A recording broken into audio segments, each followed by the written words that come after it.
Good morning. Welcome to week one of Strategic Management Business 560.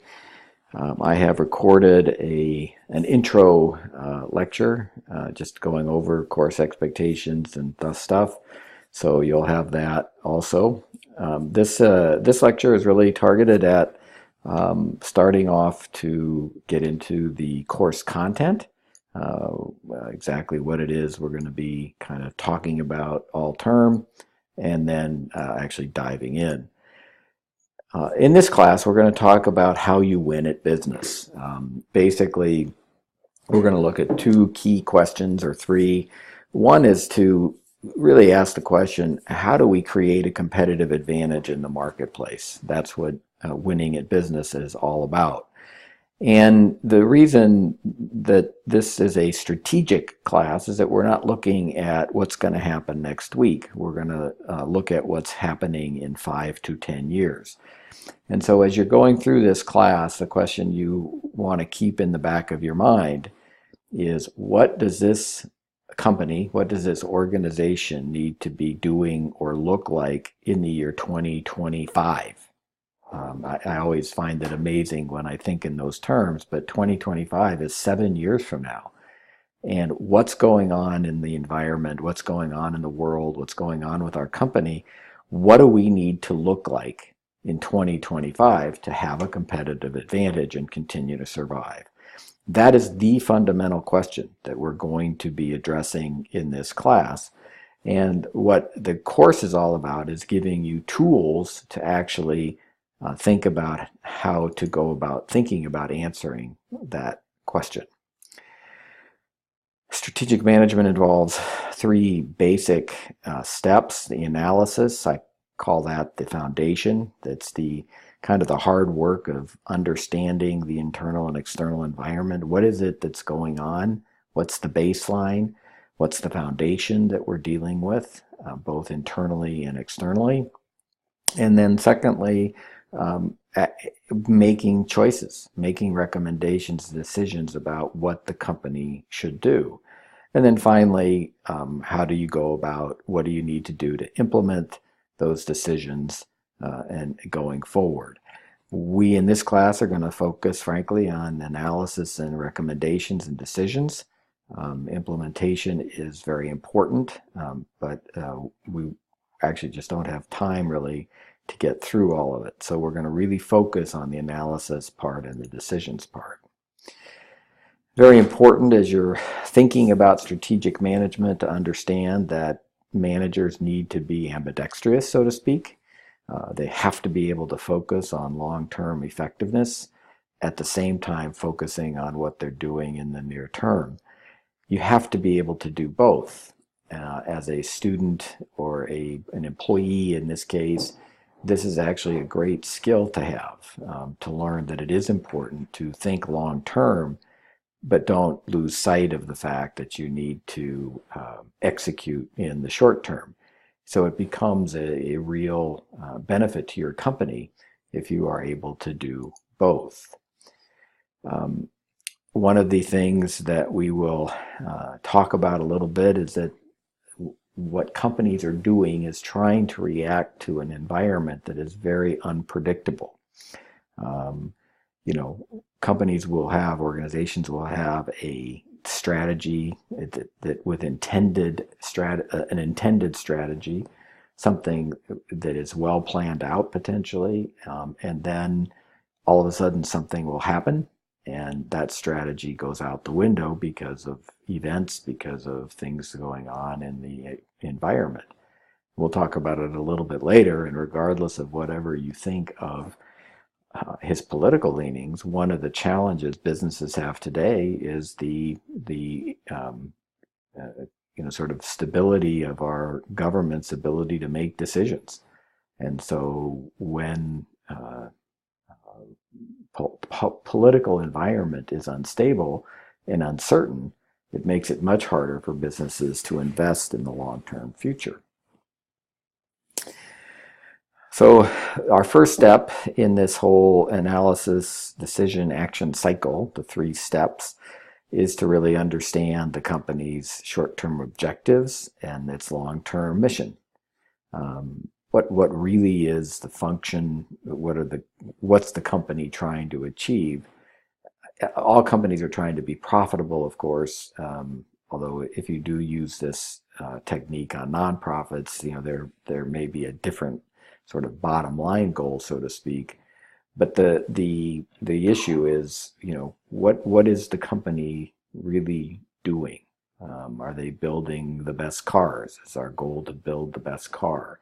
Is our goal to offer the cheapest prices? What are the goals and objectives of the organization? Then we get into the meat of the foundation building, and that is to analyze the external environment. What's going on out there? What's changing? Are we doing a good job of reading the tea leaves, so to speak, of what's happening in a company or organization's environment? If you look back at the last 10 or 20 years, I mean, the changes in demographics, the changes in technology, the changes in manufacturing, all of these things, the changes in the global economic environment, all of these things are critical to a company's positioning itself to survive. Are we doing a good job of monitoring what's going on out there? We will also analyze the internal environment. Basically, this question comes down to, what's my company good at? What's my company not good at?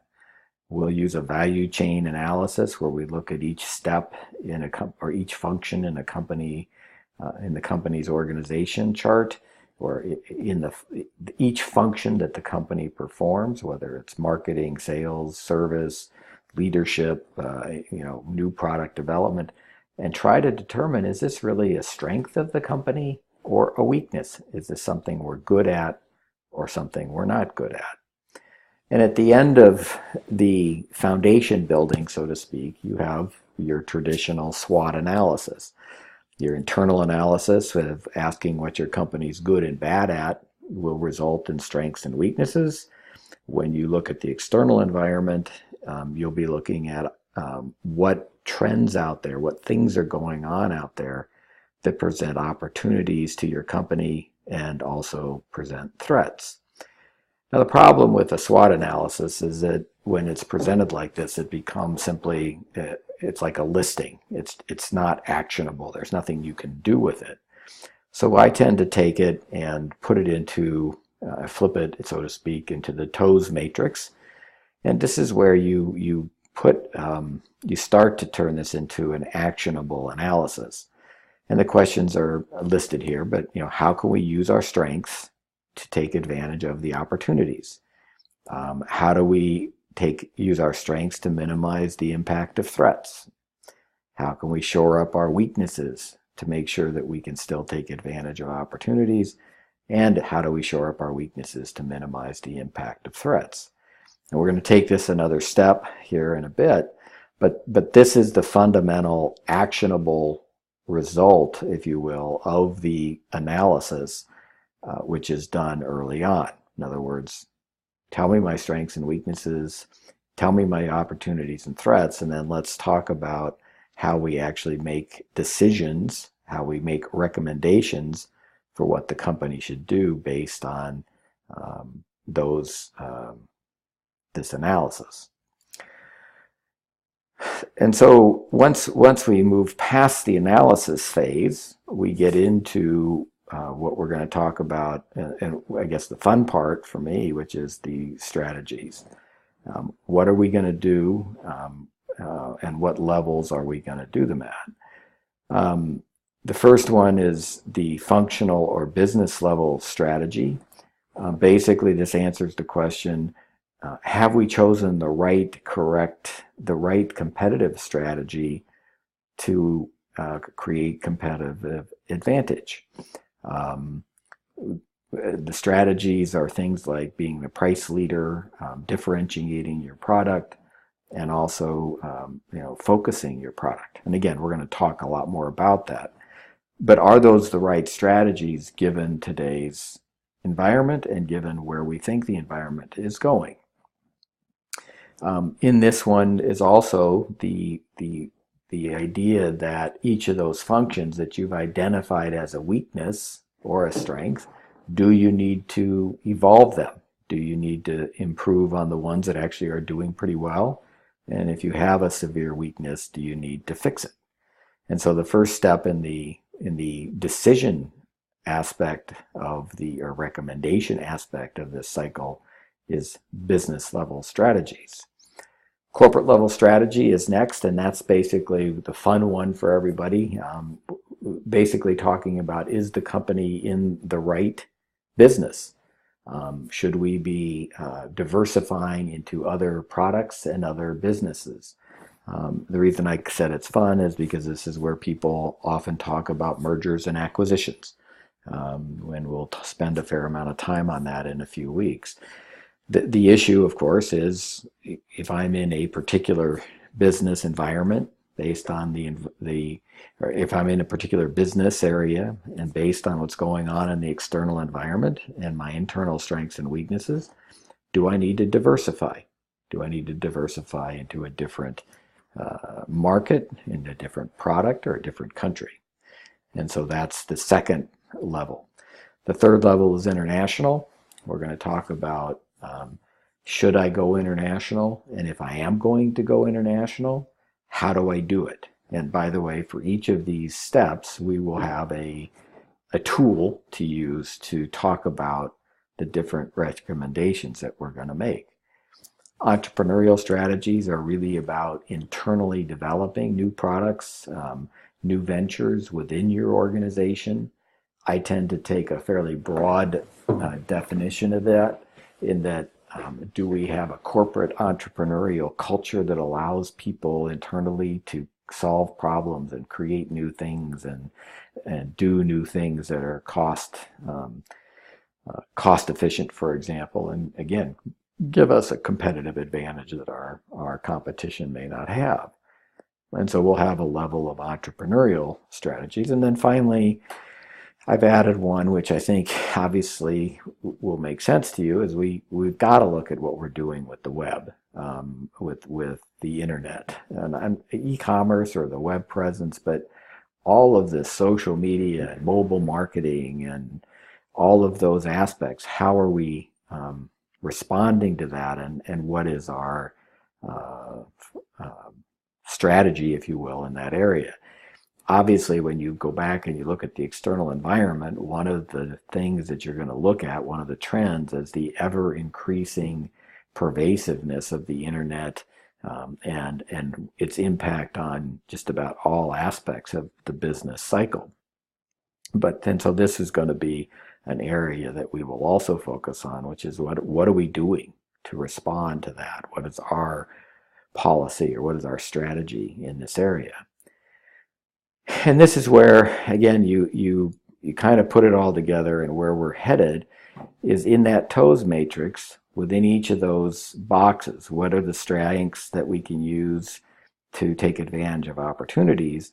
You have each of these different strategy levels, if you will, and that's where we'll get specific recommendations. And the goal of the course and the goal of your strategic plan at some level is to tie your recommendations. For instance, if you say, okay, I've got a corporate level recommendation that builds on my strengths and takes advantage of an opportunity, is to tie that together so that you're making a recommendation that can be supported by the analysis. So that's the whole class in a nutshell. That's what we're going to talk about. There's a lot of stuff here, and what we're going to do now is get right into it by talking about the external environment of the firm. And if you remember going back, this is the starting point for analysis. This is the starting point for setting the foundation in place so that your company can survive and thrive in 10 years, the year 2025. All right, so let's start with talking about the external environment of the firm. And just to be clear, we're not just talking here about literally the environment, the weather and things like that. We're really talking about everything outside of your organization and what its potential impact on your organization is going forward. The idea is that you need, as a company, to be constantly scanning, monitoring, and collecting competitive intelligence on what's going on out there. What are the technology trends? What are demographic trends? What are sociocultural trends? How do they all kind of go together so that you can create essentially a forecast of the future? If you think about it, what are we doing? We're trying to position the company to be successful in the year 2025. In order to do that, we need to know, or we need to make assumptions about what the world is going to look like in that time frame. That's what the looking at the external environment is all about. We're going to talk and do this. The basic tool is a SWOT analysis. We're going to analyze the conditions surrounding your firm. We're going to look internally next week at strengths and weaknesses. And this week, we're going to look at the external environment. And really, the outcome of that is a discussion or an outline of the opportunities and threats that are going to present themselves to your company. Simple things, simple examples. You all remember Kodak. Kodak was a great camera company that went out of business because, believe it or not, they didn't foresee the impact of digital cameras. Companies like Kmart and Shopko and Walmart are struggling mightily with the impact of e-commerce that has now come upon us. And the companies that have gone out of business because they didn't look at e-commerce seriously when it all started. So this is a key that we have to look at, which is, what is the external environment doing? What are the threats and opportunities that present themselves to the organization? And we have a tool.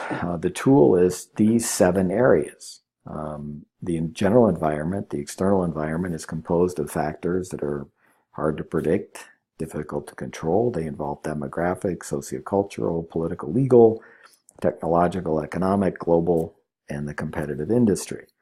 And so for this part of the analysis, for each one of these areas, you should look at what you think are the key trends affecting your company, and at the end of the analysis, come out with whether those trends are threats or opportunities, and then at the end, what are the, say, 5 biggest opportunities and the 5 biggest threats that are presented to your organization.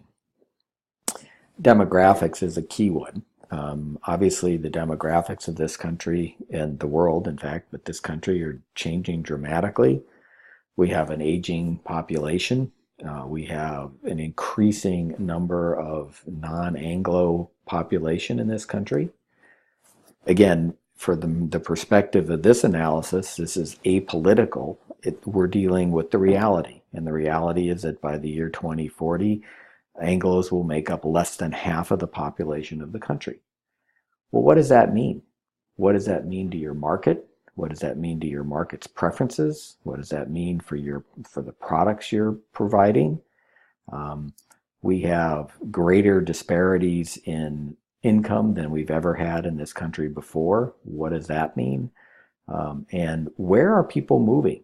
If you're running a national company, where are people moving from and moving to?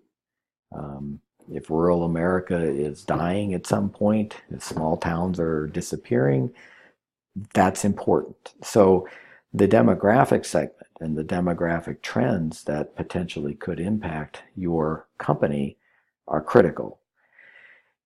One of the things, just take a quick moment to do something. If you have no idea what the demographic trends are, you can read the book, and that'll tell you. You can Google demographic trends 2018, 10 demographic trends shaping the U.S. and the world, trends changing the U.S. workplace. Okay, these are you can basically do research on demographic trends if you need to. The socioculture segment is also critical. We see more and more two people in a household working. Very rarely now does the man or the woman stay home. There's more women in the workforce. There's way more temporary workers. There's things like healthy diets and physical fitness or concern for the environment. And, regardless of some of the political noise that you hear, this younger generation does have a greater concern for the environment. They are more concerned with physical fitness. They're also incredibly tech savvy. Those are all sociocultural forces that influence your target market's preferences and desires.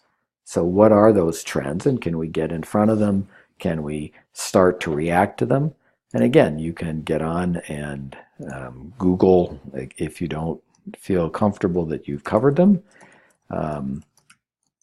You can Google sociocultural trends, 6 trends of 2018, culture and trends that will shape society.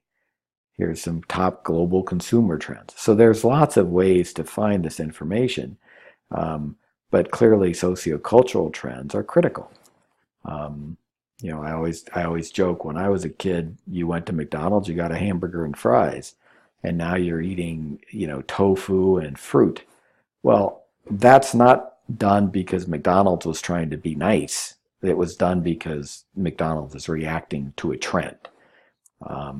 You go into Panera Bread, and they have all this non-GMO products and healthy, fresh bread. Those things, that drive towards pure food or healthy food is not because it's cheaper or easier.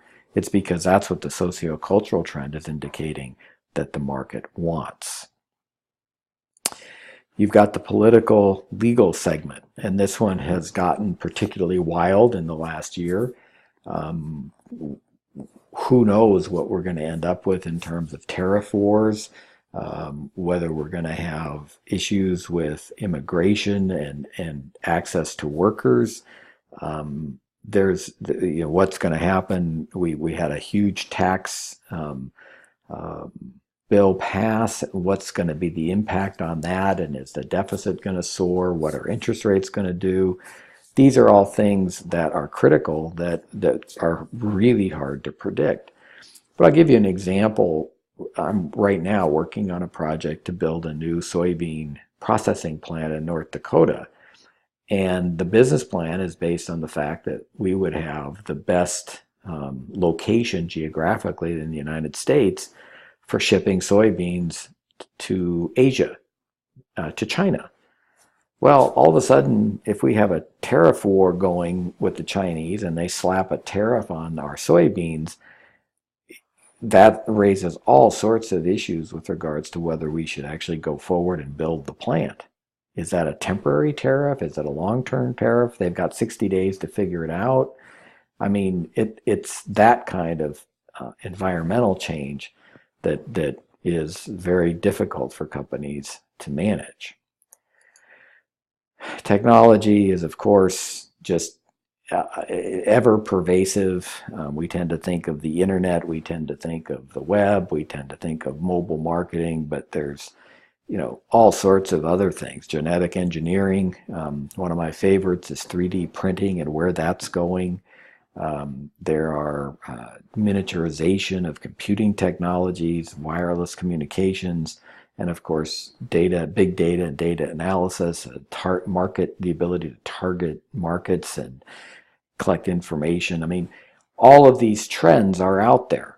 And again, if you want to, if I could spell, we'll be in good shape here. Technology trends. There's all sorts of articles. Top 18 tech trends at this Computer Electronics Show, Tech Trends 2018, top tech, so there's lots of technology changing, and you may want to look at this in specific relation to your company and its industry. But this is a critical area as well. what are we going to have to be doing in 2025? If you think about that, and what do you think technology is going to look like in 2025? And are we ready for it? It's a huge area to be thinking about. The economic segment, what do we think economic growth is going to be like? What do we think interest rates are going to do? Unemployment is really low right now. What does that mean? Again, just to use that example that I just used, we're looking at building this plant up in North Dakota. We need to hire 65 people. And there's really concern about whether we can find enough people to run the plant. And so there's what do you do when you combine the fact that we're going to limit immigration and our unemployment's low and you have an aging population of a lot of people retiring? It takes people to run these factories and these businesses. And maybe the answer is that you have to recommend more and more automation. Okay, well, that's exactly what this kind of analysis might suggest. Globally, again, what countries are growing? Where's the economic growth? What political? Where are countries that are risky to go to? India and China continue to rise as new large economies with increasing numbers of people entering the middle class. This president believes that we're going to get out of these trade agreements. What does that mean? If we're out and China's in, are there issues there? What does the global economy look like, and where is it going? And how does that affect what my company is doing or not doing? One of the company cases in the book is Apple. Well, Apple is a company that does a huge amount of business in China. And again, if we think we're going to be in a protracted trade war with China, that's really problematic for Apple and what it's going to be doing. How do you plan for that? How do you take that into account? And finally, the seventh area. So if you go back up, you've got these 6 demographic, sociocultural, political, tech, economic, and global areas of the environment that you need to assess. And then finally, we go down to the competitive environment. And this is where you want to understand your industry and the industry environment and how that's relevant to the firm's strategy. This really includes competitors, customers, and suppliers. And there's a model, and you can read through it in the book, of, and again, a tool that says, okay, we've got it's called Porter's 5 Forces, and basically it looks at these various components. The middle is simply a focus on how competitive is the industry. Is it like pizza parlors? I again use the example, we have 7, I think, fast food pizza places in Brandon alone. That's an intensely competitive environment if you wanted to open a pizza place. I moved to Brandon and I had no choices about my utility company. I had I think I had no choices about my phone company. So those are organizations where the competition is not very intense. We also look at buyers and suppliers, and buyers have bargaining power. Are buyers getting smarter? Are they banding together? Can they bargain to get better prices? How does the internet affect the power of buyers? When I can walk into a store and take a look at something and then Google it, and my phone app will tell me where within 10 miles I can get it cheaper. So buyers, what is the trend in the power of buyers, and does that present a threat or an opportunity to my company? If it's just increasing, and you believe that it's increasing, then the question is, how as a company am I going to respond to the threat that buyers have increasing power? Suppliers can exert power by threatening to raise prices or reduce the quality of the goods and services being supplied. The classic example of this was way back in the 70s and 80s when OPEC restricted the supply of oil and drove oil prices way up. But supplier groups are powerful when there's only a few of them.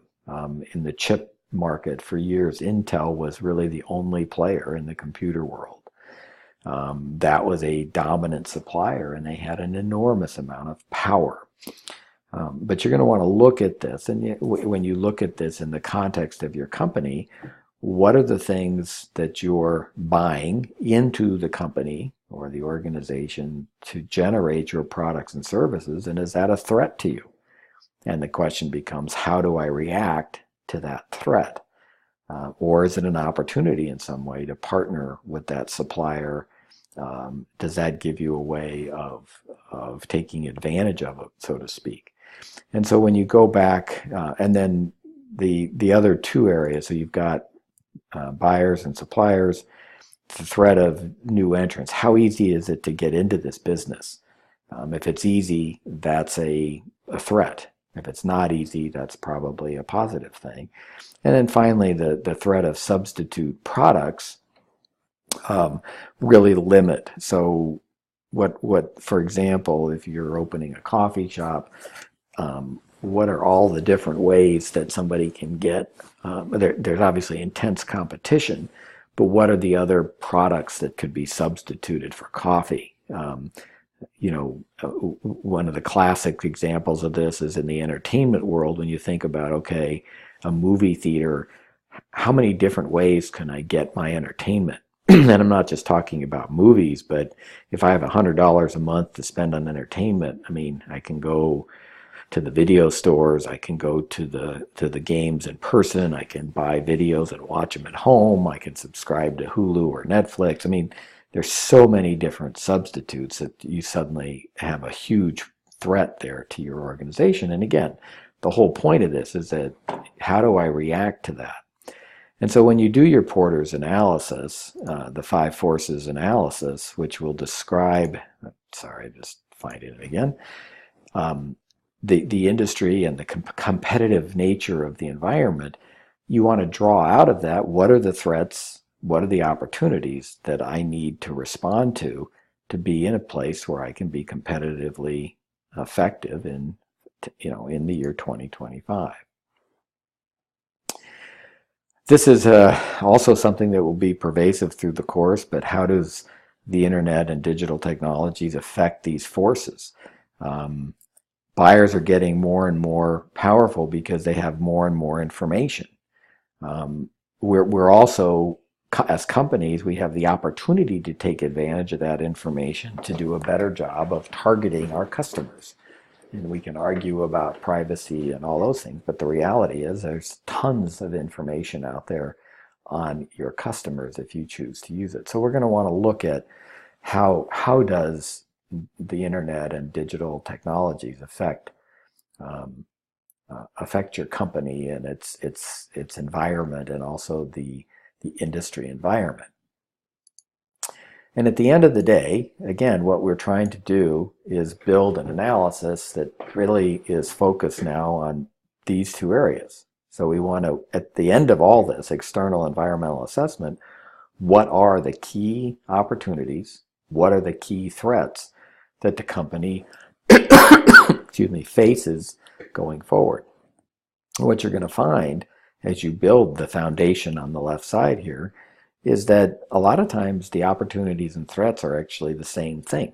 In other words, if you have a demographic trend of rising population of non-Anglo consumers, on the one hand, that may be a threat because it changes the nature of your buyer. On the other hand, it may be an opportunity because it may open up a whole new market segment for you.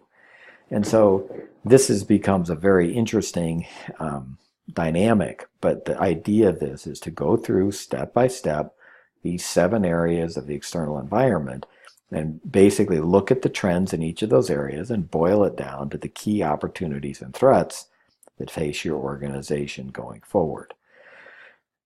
The next phase of this will be to look at the strengths and weaknesses through the internal analysis, the value chain analysis, and then we'll get into the part where we start looking at recommendations on a level by level basis. Okay, thank you. I hope that was helpful, and look forward to talking to you next week.